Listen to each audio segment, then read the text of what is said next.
이화학술원 제5회 강좌는 금년 초에 새로 석좌 교수로 학술원에 모시게 된 정진홍 교수님 그리고 한영우 교수님께서 강좌를 해주시겠습니다. 그래서 제1 강좌는 정진홍 교수님께서 먼저 강연을 해주시겠고요. 그 진행은 본교 사회학과의 김우식 교수께서 담당해 주시겠습니다. 그리고 우리 약간의 휴식 시간을 가진 후에 제2 강좌가 진행이 되겠는데, 이 강좌는 한영우 교수님께서 강연을 해 주시겠고요. 그 진행은 본교 사학과의 정병준 교수께서 담당해 주시겠습니다.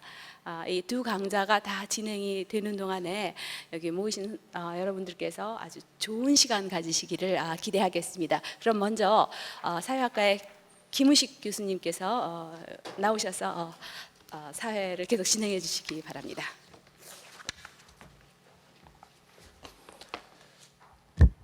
네, 안녕하세요. 사회학과의 김우식이고 지금 여기 이화학술원의 겸임 교수로 있습니다. 제가 이제 첫 번째 강좌 정진홍 석좌 교수님의 강좌에 대해서 제가 이제 사회를 맡게 됐습니다. 정진홍 교수님에 대해서는 여러분이 아마 많이 들으셨을 걸로 제가 압니다. 한국 종교학계에서 아주 중요하신 분이십니다. 제가 간단하게 그 연사를 소개를 하면요. 정진홍 교수님은 서울대학교 종교학과에서 학사와 석사를 하시고 미국 유나이티드 시올로지컬 세미너리하고 그다음에 샌프란시스코 시올로지컬 세미너리에서 석사와 박사를 하셨습니다. 또 그 이후에 덕성여대 조교와 그다음에 명지대학교를 거쳐서 서울대학교에서 재직하셨고 한국종교학회장, 또 대한민국 학술원 회원, 서울대학교 명예교수, 한림대학교 과학원 특임교수를 역임하셨거나 지금 현직에 계시고 지금 현재 이 본교 이화학술원 석좌 교수님으로 계십니다. 또 정진홍 교수님은 한국간행물윤리위원회 저작상이랄지 수당상이랄지 아주 굵직한 상입니다. 이 상을 수상을 하셨습니다. 정진홍 교수님 그 연구 분야를 보면 종교 현상학, 신화학, 종교 상징론, 신화와 역사, 종교와 예술, 종교와 과학 이렇게 그 주제가 매우 다양하면서도 또 종교학의 핵심을 이루는 분야를 일관성 있게 연구해 오셨습니다.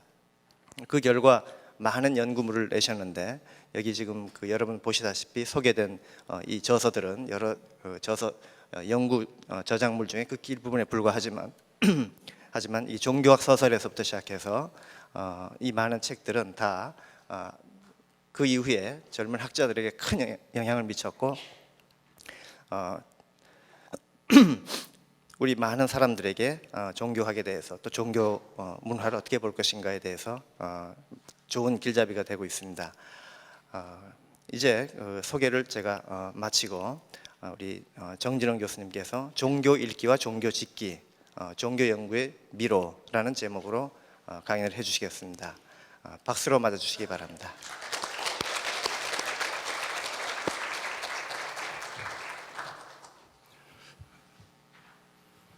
안녕하십니까. 지금 소개받은 정진홍입니다.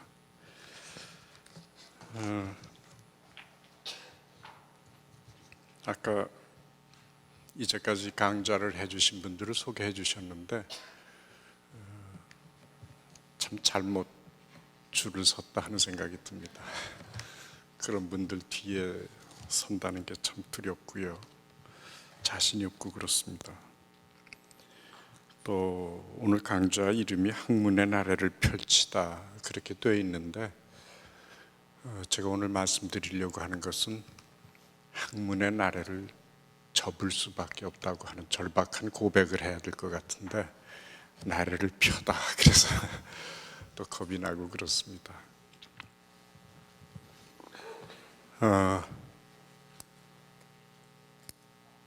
모르는 게 참 많았습니다. 알고 싶은 것도 많았고요. 그러고 공부를 하다 보니까 많이 알게 됐다고 생각을 했습니다. 그래서 후배들한테 또 선생이 된 다음에 제자들한테 자신 있게 제가 알고 있는 것을 얘기를 했습니다. 그러면서 참 행복했는데 언제부턴지 모르겠는데 점점 저 자신이 없어졌습니다. 아는 게 뭔지 잘 모르겠고요. 그러다 보니까 모르는 게 뭔지 또 모르겠더라고요. 또 모르는 게 뭔지 모를 뿐만 아니라 모른다고 묻고 있는 나는 또 어떤 존재인지 잘 모르겠고요. 그래서 은퇴할 때쯤 되니까 완전히 모르는 사람이 돼가지고 이제 그만 가르쳐라 그러니까 얼마나 행복한지요. 근데 여기 와서 또 뭘 얘기하라고 그러니까 이제는 정직한 용기밖에는 가질 게 없다는 생각이 듭니다. 모른다는 얘기를 자신 있게 모른다고 해야 되겠다. 그래서 오늘은 모른다는 말씀을 좀 드리려고 그럽니다. 제가 종교학을 공부한 지가 50년이 됐고요. 또 거의 종교학 전도사라고 얘기할 정도로 종교학이 뭐라고 하는 거다 하는 것을 열심히 얘기를 해왔습니다. 근데 아직도 제가 종교학을 공부를 한다고 그러면 그게 뭐 하느냐고 묻는 분들이 많은데 아주 낯선 데 계신 분들이 그런 물음을 물어주시면 괜찮은데 옆에서 일생 반세기를 같이 공부하신 분들도 그런 질문을 하시거든요. 그래서 오늘도 아무래도 또 종교학이 무언가 하는 얘기를 하면서 왜 내가 모른다고 하는 경지에 도달했는가 하는 것을 설명할 수밖에 없겠다 하는 생각이 들었습니다.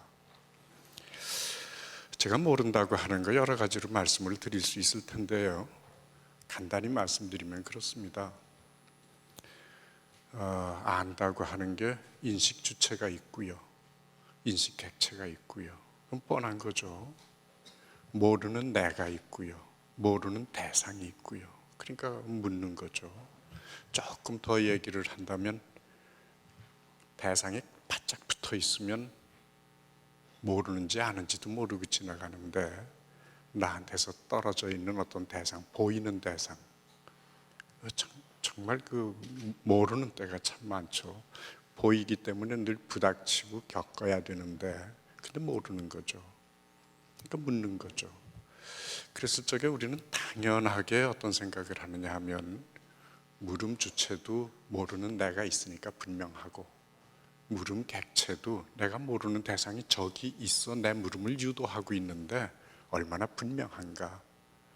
물음 주체와 객체라고 하는 것은 스스로 분명하다, 자명성을 가진다 이렇게 얘기를 하죠. 그런데 왜 모르게 되느냐 하면 그걸 뭐라고 얘기를 해야 좋을런지 모르겠는데요. 나중에 그런 얘기를 반복해야 좋을런지 모르겠는데 내가 모른다고 하는 것, 내가 안다고 하는 것을 여러 가지로 표현할 수 있겠습니다만 우선 공부하는 자리, 학문하는 자리 이런 데서 이렇게 생각을 해보면 모른다고 하는 것도 언어로 표현될 수밖에 없고요. 안다고 하는 것도 언어로 표현될 수밖에 없죠. 그래서 굉장히 많은 언어들을 이제 만들어냅니다. 이른바 터미널로지라고 하는 게 그런 것들이죠. 근데 어떤 때는 그 터미널로지라고 하는 거, 언어라고 하는 게 말이죠. 아주 맹랑한 때가 있어요. 내가 열심히 그것이 굉장히 분명한 언어고 그래서 내가 겪고 있는 이런 문제들의 그 구조를 잘 드러낸다고 생각하고 있는데 그렇지 않은 경우가 참 많습니다. 예를 들어서 제가 철학개론을 대학 교양학부에서 배울 적에 여기 선생님들 다 기억하실런지 모르겠습니다만 제가 글에는 처음에 안 박혔다가 나중에 꼭 밝히고 싶어가지고 마지막에 가서 그 선생님 조남을 썼습니다만 전 윤명로 선생님한테서 철학개론을 배웠는데 지금 돌아가셨습니다. 그분이 이제 그런 얘기를 하시더라고요. 우리는 무엇을 알 수 있느냐? 물은 것만 알 수 있다. 묻지 않은 건 모르지조차 않는다. 뭐 그런 얘기시죠. 얼마나 알 수 있느냐? 물은 만큼 알 수 있다. 뭐 그런 말씀이세요. 근데 그 말씀이 점점 이렇게 전개되다가 어떤 말씀을 하시느냐 하면 물음은 해답을 이미 배태하고 있다. 그리고 해답은 동시에 물음을 또한 배태하고 있다. 그런 말씀을 이렇게 해주셨는데 곰곰이 들어보면 물음 주체라든가 물음 객체라든가 그런 것이 그렇게 셀프 에비던트하게 자명하게 분리되는 것 같지 않습니다. 근데 당연히 분리된 것으로 전제하고 논리를 전개하거든요. 그러면 그것이 그렇게 당연하게 자명하게 분리되는 것이 아닌 현상인데도 분리된 것으로 전제한 주체라든가 객체라든가 하는 언어에 넣어가지고 그 구조를 설명한다고 하는 게 사실은 기만적인 것은 아닐까. 현상은 그렇지 않은데 자기를 속이고 있는 것은 아닐까. 이제 이런 그 당혹감에 이제 빠지게 되는 거죠.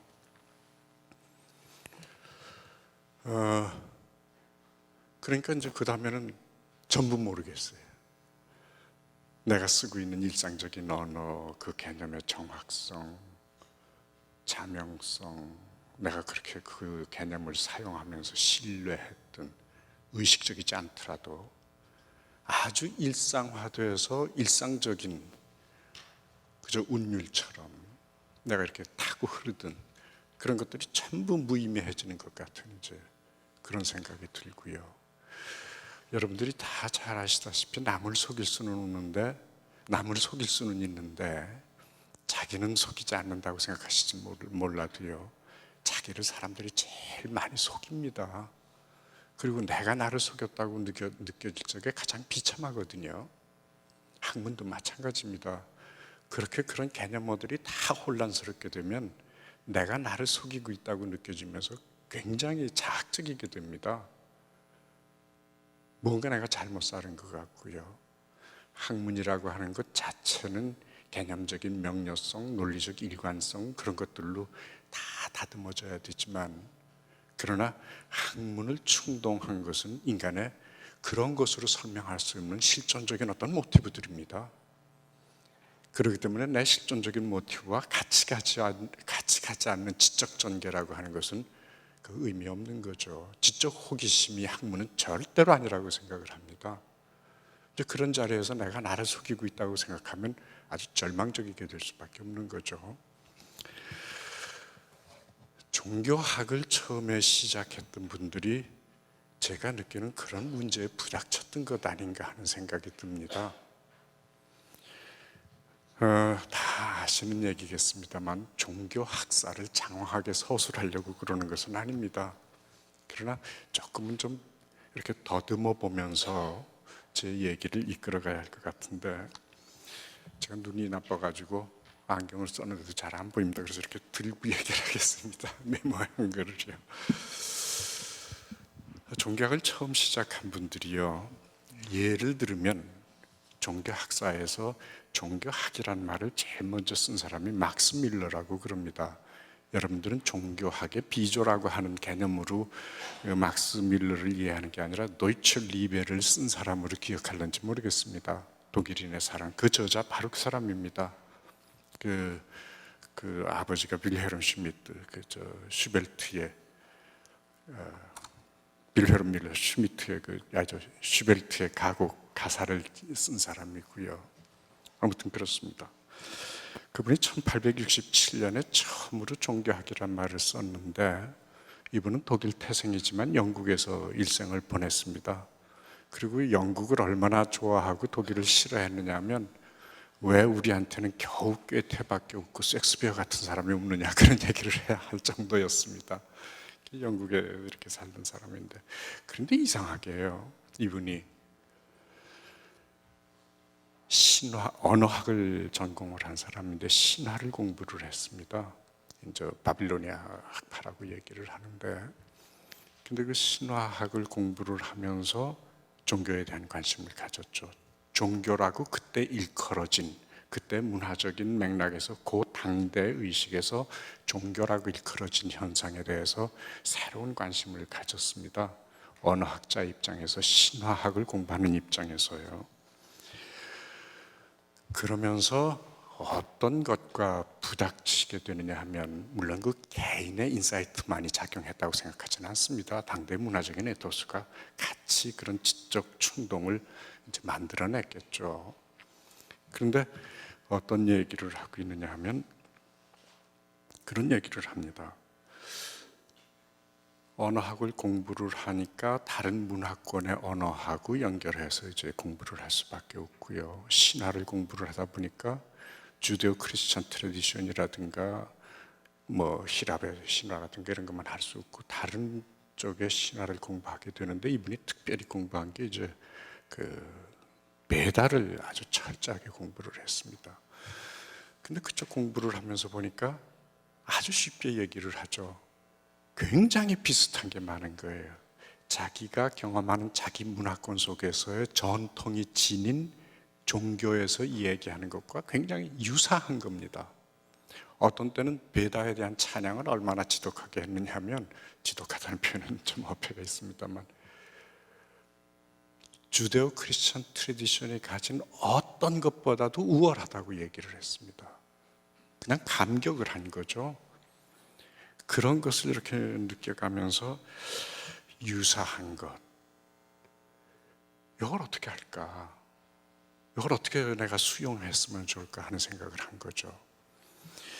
그 다음에 또 하나 당대 아주 그 지적 충격을 줬던 것은 뭐냐 하면 1859년에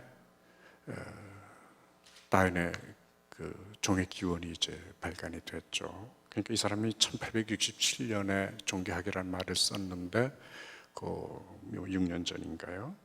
8년 전인가 이제 그렇게 되죠.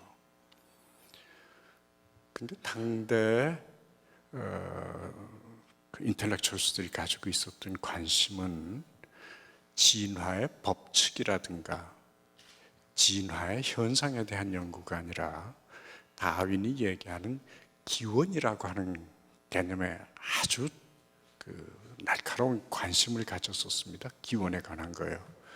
그러니까 창조론이라고 하는 것이 일반적인 문화적인 에토스라고 전제되어 있는 상황에서 보면 진화의 법칙이라든가 현상이라든가 하는 것보다도 더 중요한 것이 기원이라고 하는 거겠죠. 그래서 기원에 대한 관심을 가졌습니다. 그런 기원에 대한 관심을 갖게 되고 새롭게 갖게 되는 거죠. 유사성과 기원의 문제, 이런 거에 부닥치면서 어떤 생각을 하게 됐느냐 하면 크레도 가지고는 안 되겠다 하는 거죠. 크레도는 사도신경을 크레도라고 그러는데 I believe 하는 얘기입니다. 1인칭 단수 현재입니다. 크레도, I believe, 난 이렇게 믿는다. 그거 가지고는 안 되겠다 하는 거죠. 그러니까 코기토 아니면 코그니티오, 인식의 차원에서 이 현상을 기술하고 수용하고 그러지 않으면 안 되겠다. 믿는 거 가지고는 안 되겠다. 그러니까 종교라고 하는 현상에 대해서 당대까지만 해도 믿으면 된다고 하는 것이 당연한 거였는데 믿는 것 가지고는 안 되겠다. 크레도 가지고는 안 되겠다 하는 굉장한 그 의식의 변화를 이제 스스로 선언하게 되는 것이 종교학이라는 용어를 쓰기 시작한 겁니다. 그분 자신이 종교학자는 아닙니다. 내가 더 좀 시간이 있었으면 종교학을 공부할 텐데 그런 얘기하고 끝났습니다.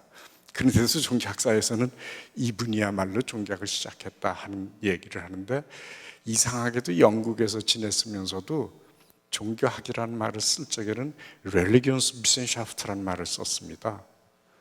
그러니까 그 영국 쪽에서 얘기하는 사이언스가 내추럴 사이언스하고 자꾸 이제 아이덴티파이 되는 것을 피하기 위해서 Religionswissenschaft라는 독일어를 쓴 것 같습니다. 그 뭐 번역하면 그대로 사이언스 오브 릴리전인데, 그래서 Religionswissenschaft라는 말을 1867년에 썼고, 그래서 종교를 크레도에서 코그니티오 혹은 코기토 이런 쪽으로 이제 그 전환을 시킨 거죠, 관심을.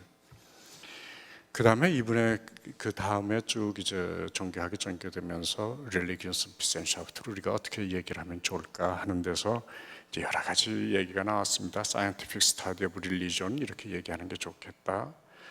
뭐 여러 가지 얘기를 하고 있는데 요즘 서양 학자들, 미국을 중심으로 한 학자들 그렇고 제가 생각해도 그렇고요.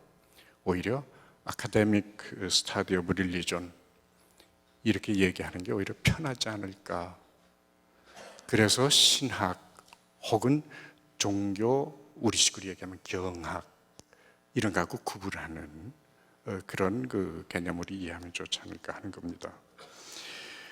그래서 유사하다는 것을 발견하면서 이 사람이 한 얘기가 가장 중요한 게 뭐냐 하면, 그러니까 아카데믹 스터디 오브 릴리존을 지향하면서 전제했던 것이 뭐냐 하면 이런 거였습니다. 하나만 알면 아무것도 모른다.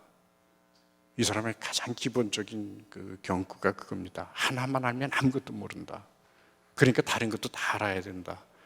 그래서 처음에 렐리건스비센샤프트를 Comparative Study of Religion이라는 말로 이제 얘기를 하기 시작을 했습니다. 하나만 알면 아무것도 모른다는 거죠. 뭐 하나만 깊이 알면 다 알게 된다 그런 소리도 있습니다만, 하여간 이번엔 이제 그런 얘기를 했습니다. 또 기원에 관한 문제에 대해서는 어떤 얘기를 했느냐 하면 이런 얘기를 했습니다. 처음을 알면 지금을 알 수 있다. 처음을 알면 지금을 설명할 수 있다고 생각한 거죠. 그렇기 때문에 처음을 알아야 된다. 그런 얘기를 했습니다. 저는 이런 그 종교학의 시작이 아까 말씀드렸던 대로 뭔가 기존의 일상적인 터미놀로지들이 영 적합성이 없다고 느껴지는 어떤 절벽 같은, 인식의 벽 같은 걸 느끼고, 내 물음이 솔직하게 수용되지 않는다고 하는 현상을 느끼고 거기서 벗어나야 되겠다. 나중에 그런 말씀 드렸습니다만, 그래서 종교학은 일종의 에만시페이션이다. 벗어납니다. 그리고 그것은 자기에게 정직하기 위해서 그런 거다. 자기를 기만하지 않기 위해서 그런 거다 하는 것으로 이제 이해가 되거든요.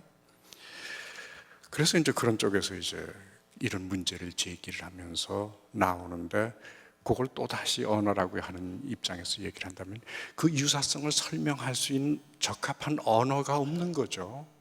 기존에 아주 쉽게 얘기해서 기독교 신학의 용어로 그걸 감당을 못하는 거죠. 또 기원에 관한 문제도 마찬가지고요. 당대에 있었던 그런 어떤 언어로도 그걸 설명할 수가 없는 거죠. 그러면 새로운 물음, 그러니까 아카데믹 스터디 오브 릴리전, 크레도에서 벗어난 다른 질문 형식으로 내 물음을 전개할 수밖에 없겠다 하는 거죠. 그래서 이제 그 다음에 종교학이 쭉 발전되는 게 이른바 비교 종교학의 발전, 기원론의 발전, 그런 것들이 이제 상당히 그 진전이 됩니다. 근데 비교가 가지고 있는 기본적인 문제는요, 어떤 데 있느냐 하면 이런 데 있습니다. 아주 같다든지 뚜렷하게 다르다든지 하면 비교해보지 않습니다. 비교라고 하는 것이 인식의 가장 기본적인 방법이라고 얘기를 할 수 있는 건데, 대봐야 아는 거죠. 그런데 같다든지 다르다든지 하는 것이 선명하게 되면 그렇게 비교할 필요가 없습니다. 근데 우리가 비교를 하면서 알아야 되겠다고 생각하는 것은 어떤 경우냐 하면 같은데 다르고 다른데 같은 경우입니다. 같은 것 같은데 다르고요, 다른 것 같은데 같은 거죠.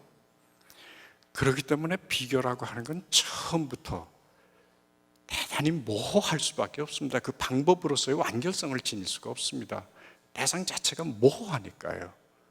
모르는 것 자체가 지극히 모호할 수밖에 없습니다. 결국 비교를 하면서 뭔가 하나만 알면 아무것도 모른다고 생각을 하고 자기에게 정직한 물음을 물으면서 종교라고 하는 현상을 알아야 되겠다고 이제 다가갔는데, 결국은 비교 방법을 전개하다 보니까 결과적으로 비교라는 방법 자체가 정교하게 방법론으로 완성될 수는 없는 채 결국 비교 주체의 문제로 끝날 수밖에 없는데, 비교 주체가 왜 그 객체를 비교하려고 하느냐 하는 문제로 끝나버리고 만다 하는 거죠. 그러니까 비교 주체의 이념적인 전제가 비교를 통한 인식의 내용을 결정하고 만다고 하는 거죠. 그렇기 때문에 비교 주체의 이념적 전제, 이념적 정당성을 이서하기 위한 방법론이라고 이야기하는 게 비교일 뿐이지, 결국은 비교 주체, 인식 주체의 자의성 속에서 객체는 그렇게 틀지어지고 그렇게 수용되고 그렇게 설명될 수밖에 없다고 보는 거죠. 근데 그렇게 되면 결국은 종교학이 신나게 크레도에서 코그니치오 혹은 코지토로 넘어간다고 자신 있게 이렇게 큰 소리 쳤지만, 결국은 그렇게 된 비교라고 하는 것, 인식주체 이데올로기를 결국 이서하는 그런 것으로 끝난다고 그런다면 종교학은 결과적으로 크레도의 변종이 아닐까. 똑같은 구조로 그렇게 전개되는 거니까. 그래서 비교 종교학이라고 하는 Comparative Study of Religion이라고 하는 것은 종래 종교학적 신학이라고 하는 비판 앞에 쓸 수밖에 없게 되는 거죠. 그렇게 될 수밖에 없었습니다. 그 다음에 기원에 관한 문제. 그 기원에 관한 문제는 여러분들이 아주 잘 알고 계십니다. 제가 여기 한영우 선생님 계십니다만, 이병도 선생님의 국사대관을 제가 처음에 읽었는데, 요즘은 한영우 선생님의 개설서를 읽었습니다만, 그전에는 이병도 선생님 그 개설서를 읽었습니다. 근데 한국 고대의 종교는 아니미즘이다, 이제 그렇게 단정하신 게 있습니다. 근데 저희는 아니미즘이라고 하는 말은 어떤 현상에 대한 서술 용어가 아니라 사실은 기원에 대한 이론입니다. 그러니까 현상을 기술하는 개념이 아니라 기원에 대한 이론이기 때문에 그것은 얼마든지 바뀌어질 수 있는 거고요. 그런데 그냥 그 현상을 서술하는 서술적인 개념을 그냥 쓰시더라고요. 하여간 흥미있는 것은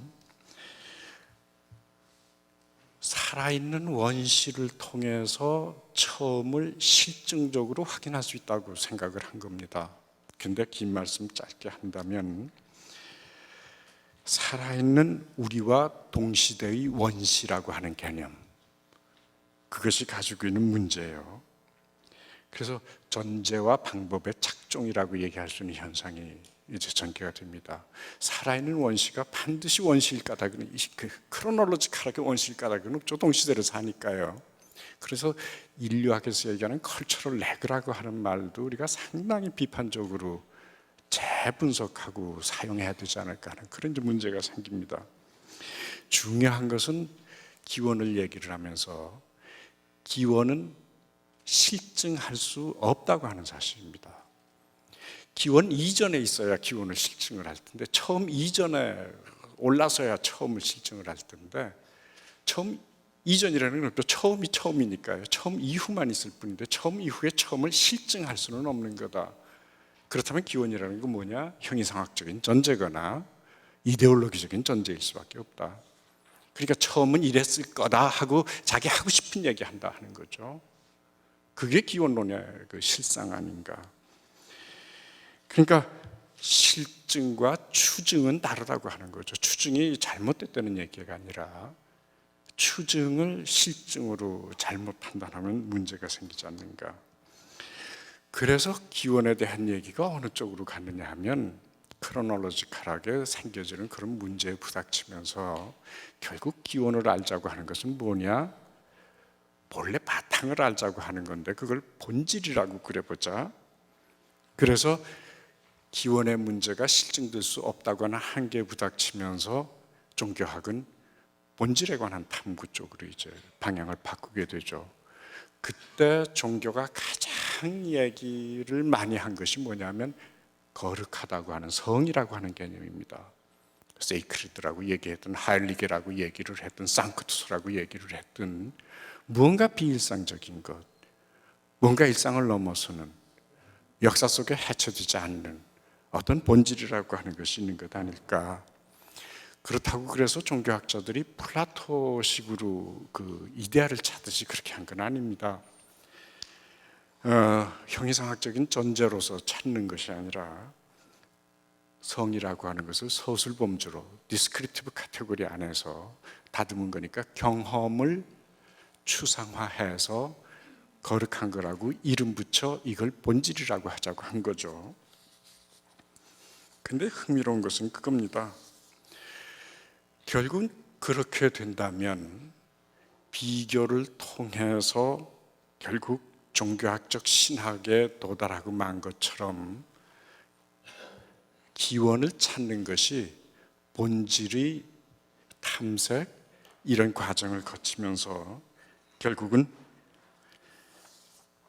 거룩한 것이라고 하는 본질이 있다. 그것을 우리가 서술하고 논의해야 된다. 이런 식으로 종교학이 전개될 적에 결국은 그것도 위장된 신학으로 떨어지고 말지 않겠는가. 더군다나 거룩하다고 하는 것이 가지고 있는 그 맥락적인 그 특성 때문에 기독교적인 용어가 가지고 있는 신학적인 그 함축이 가지고 있는 신학적인 함축 때문에 그것이 문화국지적인 개념으로 이해가 되면서 결국은 위장된 신학으로 떨어지고 마는 것 아닐까. 이제 그런 얘기들을 많이 했습니다.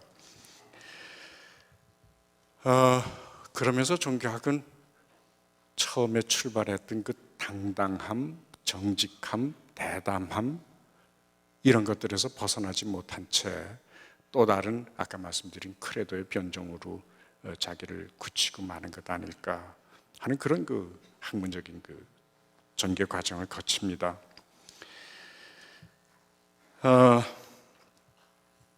물론 이런 과정에서 다른 얘기를 할 수도 있습니다.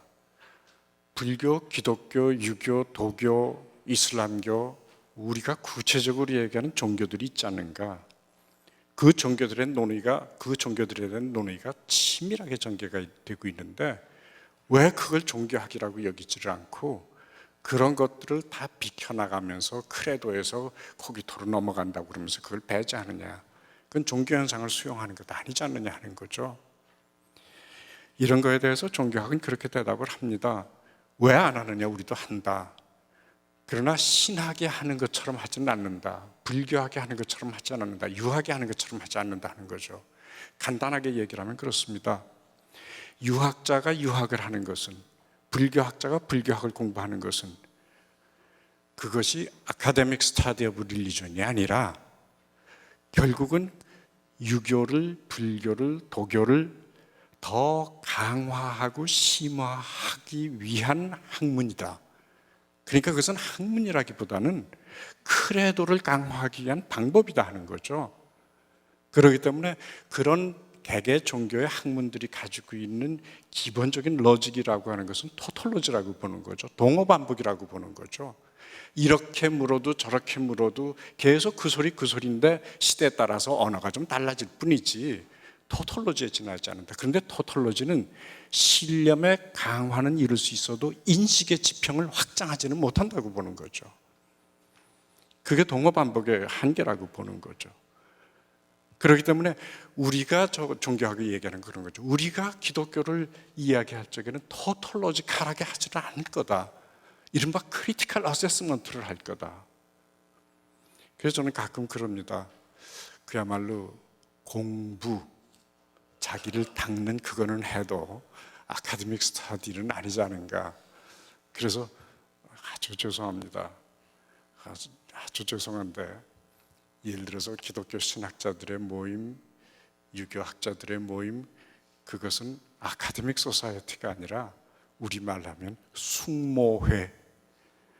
그저 이렇게 기리고 받드는, 사실 그런 것 아닌가. 그 토톨로지 속에서 인식 지평이 어떻게 넓어지나.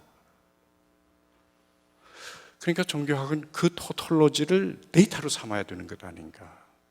왜 그 사람들은 그렇게 하고 있나? 그 현상의 의미는 뭔가? 그것이 나쁘다 좋다가 아니라 그런 자리에 서야 되는 것 아닌가 하는 생각을 해보는 거죠.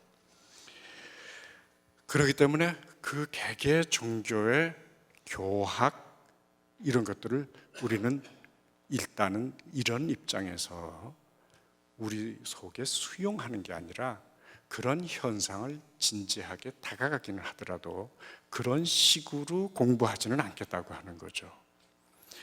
그러나 그럼에도 불구하고 지금까지 말씀드린 것처럼 극도의 미로에 빠져 있습니다. 비교를 이념적인 자기 정당화의 수단으로 쓴다면 그것은 학문적이기보다 종교적일 수밖에 없고요.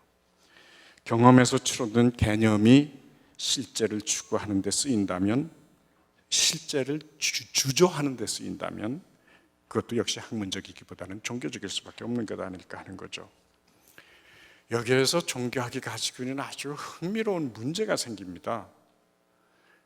세상에 그런 학문도 있나 하고 여러분들이 얘기하실지 모르지만 아주 기막힌 에피소드라고 여기실지 모르겠는데 지들한테는 치명적인 문제입니다. 그게 뭐냐 하면, 첫 번째는 어떤 거냐면 종교학도의 자격 논쟁입니다. 아주 쉽게 얘기를 하면요, 제가 이렇게 종교학을 얘기를 하면 여러분들이 금방 물으실 겁니다. 저 사람이 종교가 있나 없나? 종교가 있다 그러면 아니 종교 있는 사람이 저런 소리 어떻게 하나? 종교 없다 그러면 없다고 하는 자리에서 종교에 대한 감성이나 있을까? 이제 이런 거죠. 도대체 어떤 학문에서 학자의 자격이 전제가 됩니까? 돈 있는 사람은 경제학을 할 수 있고 돈 없는 사람은 경제학 못 합니까? 여기 한 선생님 말씀, 자연과학 어떤 사람이 해야 합니까? 기가 막힌 얘기죠. 그런데 종교학에서는 그 얘기가 끊임없이 제기가 되고 있습니다. 저는 그렇기 때문에 아주 상징적으로 얘기한다면 종교학은 학문 그것 자체에 대해서 대단히 상징적인 질문을 던지고 있다고 생각합니다. 왜냐하면 사실은 모든 학문들이 말이죠, 방법론적으로 기가 막히게 학자들의 자질을 규제하고 전제하고 있습니다. 자질이라고 얘기하진 않는다 할지라도요, 적어도 이 자리에 들어서면 너는 어떠해야 돼 합니다. 대단히 기본적입니다. 저는 그걸 오소독시의 폴리틱스라고 얘기를 하고 싶은 건데 대단히 정치학적입니다. 권력지향적이고요. 저는 늘 그렇게 생각합니다. 어떤 학문도 자유로운 학문 주제는 없다고 생각을 합니다. 정치학의 산물이라고 생각을 하고요. 그래서 종교인은 종교학을 할 수 있느냐 없느냐, 종교인이 한다고 그러면 편견에 사로잡힐 거라고 그러고요, 비종교인이 한다고 그러면 종교에 대한 분위기도 모르면서 종교를 어떻게 하느냐고 그럴 거예요. 또 하나는요, 이런 얘기입니다. 종교학은 결국 종교적인 자리에 이를 거야. 아니면 종교학은 결국 반종교적인 자리에 이를 거야. 이런 얘기입니다. 사실 많은 사람들이 그럽니다. 신학을 하기 전에 종교학을 하면 괜찮은 신학자가 될 거야. 그런 거죠. 그 프리세미나리 코스 같은 걸로 종교학을 해야 되겠다. 그래도 좋습니다. 그게 나쁘다는 게 아니고요. 그래서 인식 주체 종교를 묻는 물음 자체가, 물음 주체 자체가 미로에 빠질 수밖에 없습니다. 인식 객체에 대해서도 마찬가지입니다. 종교의 자료가 되는 것이 뭐냐? 지금 이제 불교, 기독교 뭐 이런 얘기 쭉 얘기를 했습니다. 그런데 참 흥미로운 것은 그겁니다. 정말 그렇게 객관적인 자료가 있나? 카테고리 포메이션이라고 하는 문제인데 결국은요, 처음에 종교학이 시작됐을 적에 제기되고 있는 문제가 기독교 아닌 종교를 종교라고 얘기할 수 있을까? 이제 칼바르트 같은 사람도 이제 그런 얘기를 했죠. 늘 인용되는 얘기입니다만, 굳이 종교라는 말을 쓴다면 그 종교는 기독교에만 해당된다고 얘기를 했죠. 굳이 쓴다면. 우리나라에서도 마찬가지입니다. 아주 쉬운 얘기가요, 유교가 종교냐 아니냐. 그거 참 재미있는 얘기죠. 왜 그런 물음을 물었을까 하는 걸 한번 생각을 해보세요. 유교가 종교인가 아닌가를 이렇게 그냥 천착해 나가시지 말고요, 물음 자체를 리플렉트 해보자고요. 그럼 조금 다른 얘기 할 수 있지 않을까 하는 거죠. 그때 전제된 게 뭘까? 그때 크라이테리아가 뭘까? 그때 데피니션이라는 게 뭘까? 그때 그렇게 그 물음에 도달하고 그 물음을 전개하는 메소돌로지라는 게 도대체 뭘까? 이렇게 생각해 볼 수 있는 거죠. 그래 데이터가 참 문제가 됩니다. 뭐를 우리가 데이터라고 얘기를 해야 될 거냐 하는 거죠. 개개 종교가 그럴 수 있죠. 그러나 개개 종교도 생각해 보면요, 또 이제 문제가 되는 거죠. 이런 미로를 거쳐 나오면서 그래도 우리가 여전히 최초의 물음, 그 최초의 물음이 제기된 에만시페이션이라고 하는 그 상황적인 문제의식, 그걸 여전히 지니고 있다면 아카데믹 스터디 오브 릴리전은 여전히 지속돼야 되는데, 그러기 위해서 어떻게 하면 문제를 벗어날 수 있을까 하고 제기하고 있는 몇 가지 주제들이 있습니다. 그게 이제 참 흥미로운 건데, 첫 번째는 어떤 거냐 하면 저희 종교학에서 얘기하는 이른바 sui generis religion 문제입니다. 그게 뭐냐면 종교라고 하는 것 자체가 있다 하는 거죠. 이제까지 본질론하고요, 뭐 하일리게를 얘기하고 그랬던 그 본질론하고는 조금 거리가 있습니다. 아주 대단히 실용적으로 접근하는 겁니다.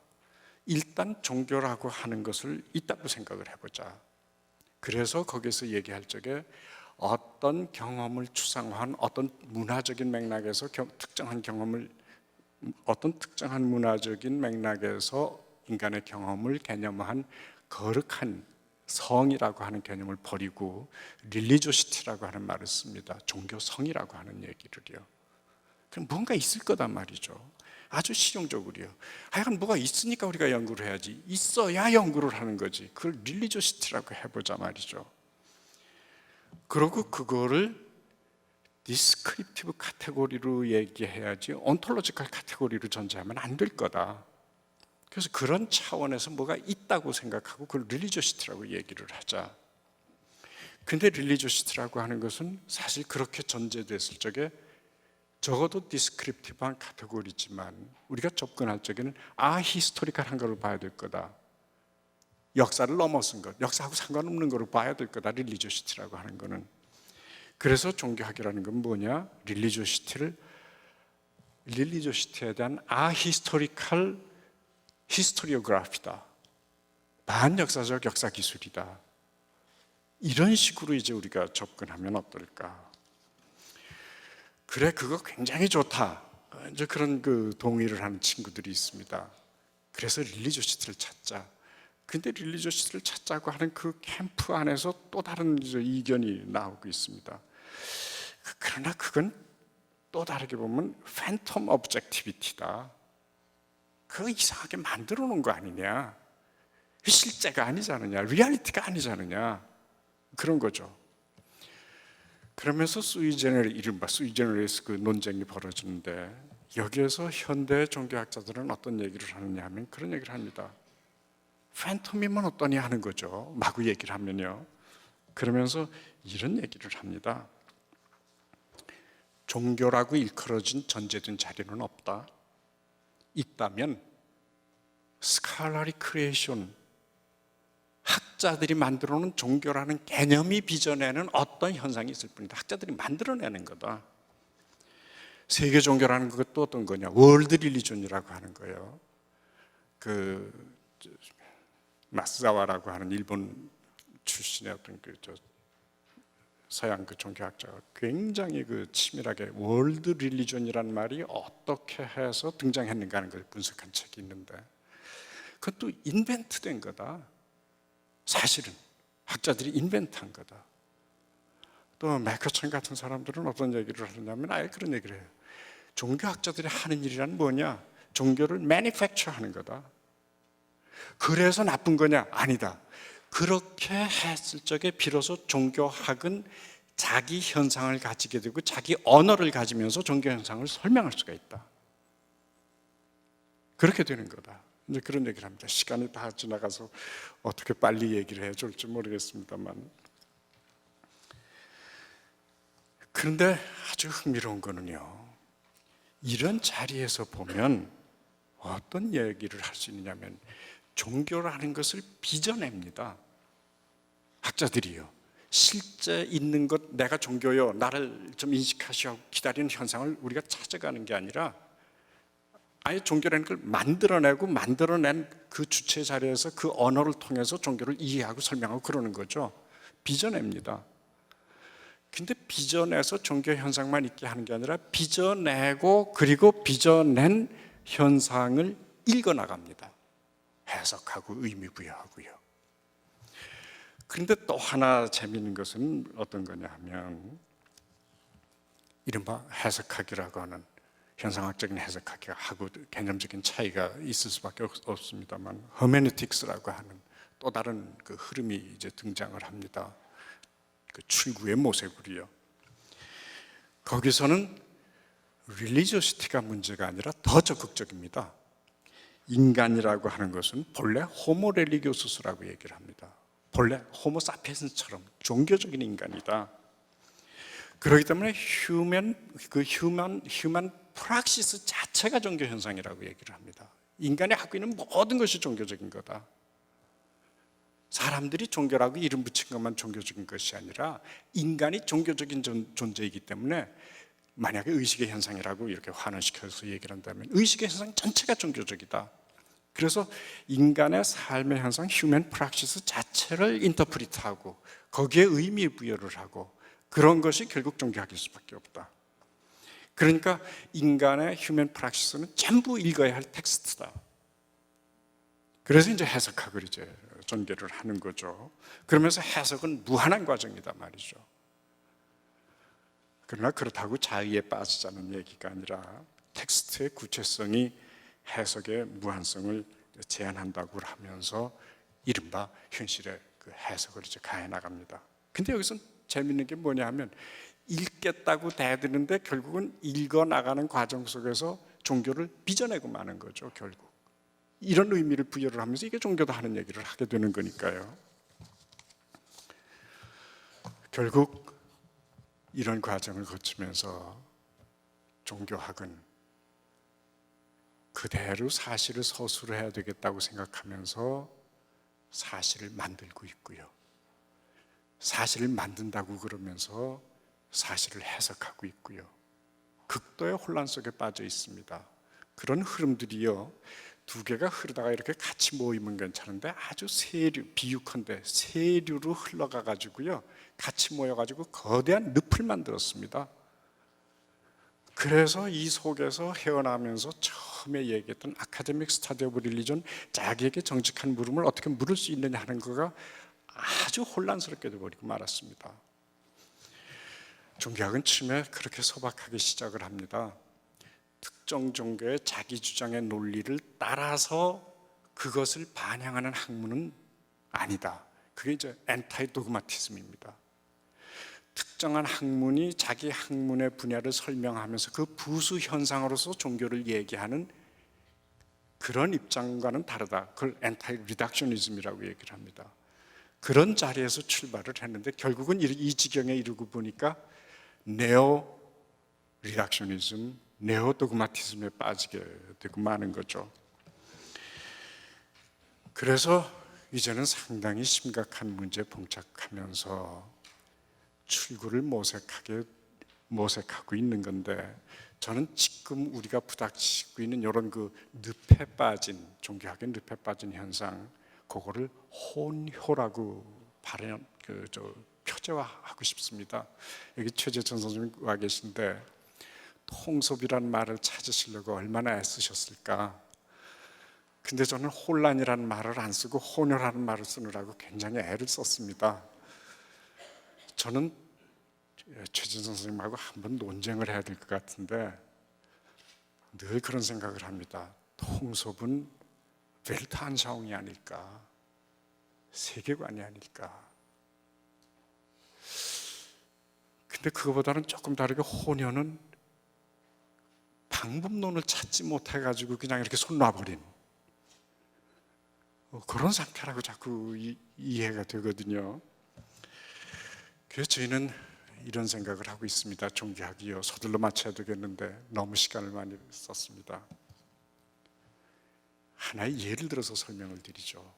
새 언어가 필요하다는 얘기를 하고 싶은 건데, 통섭도 그렇고 혼혈도 그렇고 저는 그렇게 생각을 합니다. 새 언어가 필요하다고 생각하는 건데, 예를 들어 이렇게 생각해 보십시다.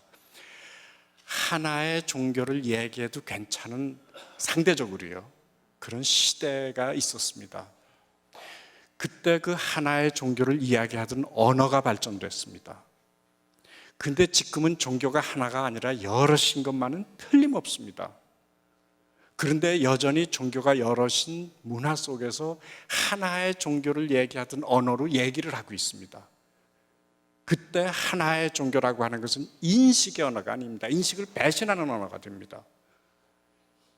더 적극적으로 얘기하면 인식을 폭행하는 언어가 되는 거죠. 그러니까 여럿인 종교 속에서도 진리는 하나다 하고 얘기하는 거죠. 구원은 우리 종교밖에 없다고 하는 거죠. 그게 인식의 언어가 아닙니다. 그런데 종교는 하나의 종교가 아니라 여럿이 종교인 시대로 넘어가고 있고, 종교를 얘기한다면 이제는 그것도 모자라 가지고 종교적인 시대로 넘어가고 있습니다. 종교들, 종교적인 시대. 그때 종교들을 이야기하던 언어가 종교적인 시대를 서술할 수 없을 겁니다. 그런데도 여전히 붙들고 있다고 그런다면 적어도 인식의 차원에서 우리는 정직한 학자가 아니라고 생각합니다. 새로운 언어의 창출, 결국 그것이 학문을 에만시페이트하고 내 실존의 문제를 에만시페이트하고, 정말 어쩌면 여기 말씀드린 대로 학문의 나래를 펴는 길이 아닌가. 혼효의 의미론, 그거를 아직은 추구하고 싶은 게 제 자리입니다. 제 말씀 마치겠습니다. 네.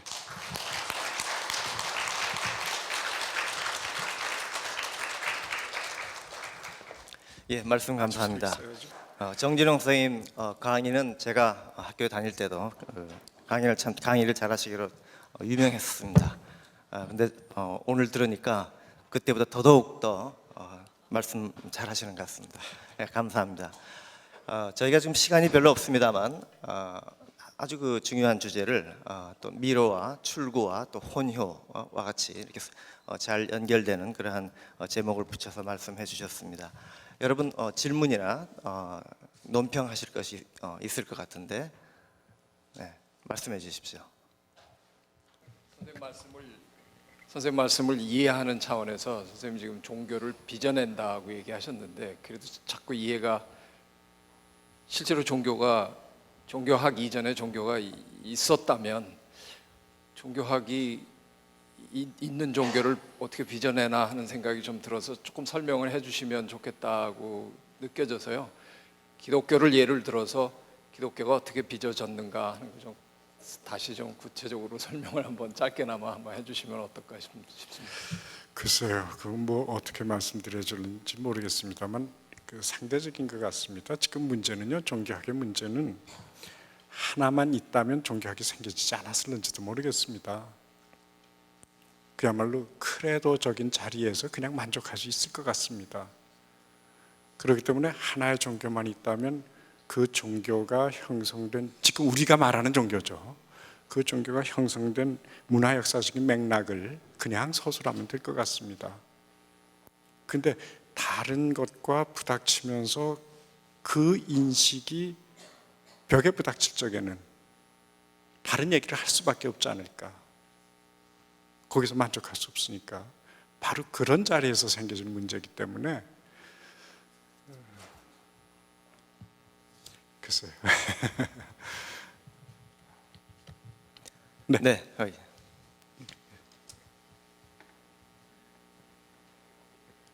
네, 저 일단 감사드리고요. 언어를 지금 만들어내는 중이라고 하셨는데 구체적으로 어떤 결실이 있으셨는지 궁금하고, 그게 어느 정도 결실을 맺을 것으로 추정하시는지 궁금합니다. 글쎄요, 그 언어가 혼자 만든다고 다 되지 않거든요. 근데 이런 거는 얘기를 할 수 있을 것 같습니다. 우리가 지금 쓰고 있는 용어들이요, 없는데 생긴 것들입니다. 다 그렇잖아요. 그전에는 없었던 용어들입니다. 근데 요즘 누구라고 얘기를 하지는 않겠습니다. 미끄러짐 이런 얘기 쓰거든요. 네? 예를 들면, 근데 제가 미끄러짐 그러면 난리 날 겁니다. 그게 학문적인 용어냐에서부터 시작해가지고요. 제가 아까 종교적인 것들 이런 얘기를 했는데 제가 참 속상한 게 있습니다. 그걸 빨리 글로 썼으면 좋을 걸. 강의할 적에 그런 얘기를 썼는데 매커천이라는 사람이 릴리조스라고 하는 논문을 썼더라고요. 지금은 그 사람이 썼다고 제가 인용을 합니다. 분명히 제가 먼저 했는데요. 문제는요, 새로운 용어를 끊임없이 만들어내야 되는데, 전 예를 들어서 통섭이라는 용어를 쓰시면서 통섭에 대한 공감이 얼마나 충격적으로 확장되느냐 이런 거 보면 기가 막힙니다. 하면 되거든요. 근데 중요한 건 이제까지 통합이라든가 무슨 통일이라든가 하는 거하고는 전혀 개념이 다른 뉘앙스를 거기다 집어넣을 수 있으니까요. 새로운 문제, 새로운 사태를 설명할 수 있거든요. 거기 담을 수 있으니까요. 그럴 수 있는 새로운 카테고리 포메이션도 되고요. 그렇게 되는 것 아닙니까? 새로운 언어가 출현하면요. 문제는 제가 제일 답답한 거는요, 종교학이 출발하면서 계속 고생을 한 거 뭐냐면, 기존의 학문 체계 속에서 오소독시라고 얘기하는 사람들에 의해서 끊임없이 배제됐다고 하는 사실입니다. 저는 그래서 젊은 학자들이요, 그 오소독시에 순화되지 않는 용기를 가지고 끊임없이 정직한 질문을 해야 될 것 같고, 그러한 정직한 질문의 지속이라고 하는 것은 끊임없이 자기가 철저하게 깨질 것을 전제하고 해야 된다고 생각을 합니다. 전 왜 그런지 모르겠어요. 오소독시라고 하는 말이 참 덜 무서워가지고요.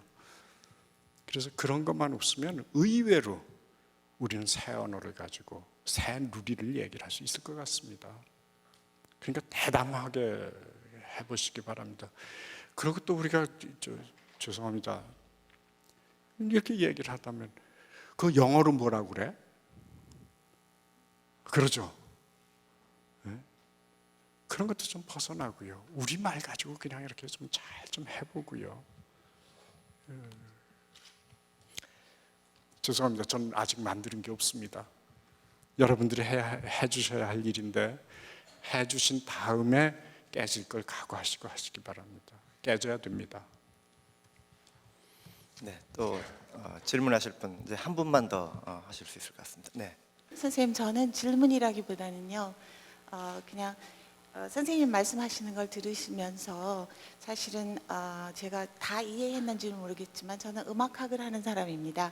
근데 종교학이 신학하고의 관계라든가 그 다음에 종교가 하나였으면 문제가 아닌데 여럿이기 때문에 문제다 하는 말씀을 제시하시면서 쭉 전개해 나가는 걸 들으면서 제가 생각한 것은 어쩌면 이렇게 음악에 있어서도 음악이라는 소리의 현상과 음악학이라는 학문적으로 접근하는 거에 예와 너무나 역사도 그렇고 지금 풀어가는 방법론이라든가 지금 저희가 어디에 와 있느냐 하는 거하고도 너무나 유사하다는 생각을 했습니다. 근데 음악이라는 것 자체가 워낙 종교하고 갖고 있는 인간의 삶에 있어서 굉장히 동일하다고 저는 이제 거의 동일하다고 생각을 하기 때문에 이 커멘트를 하면서 선생님이 지금 말씀하신 거에 절대적으로 동감을 하기 때문에 저희 이화대학에서도 보면 저희가 소리의 현상인 음악만에 대해서 사람들이 얘기를 하거든요.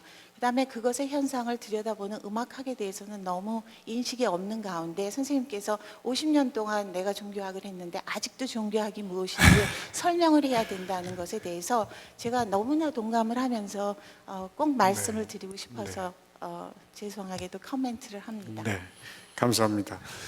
동지를 얻은 것 같은데 제가 그런 생각을 합니다.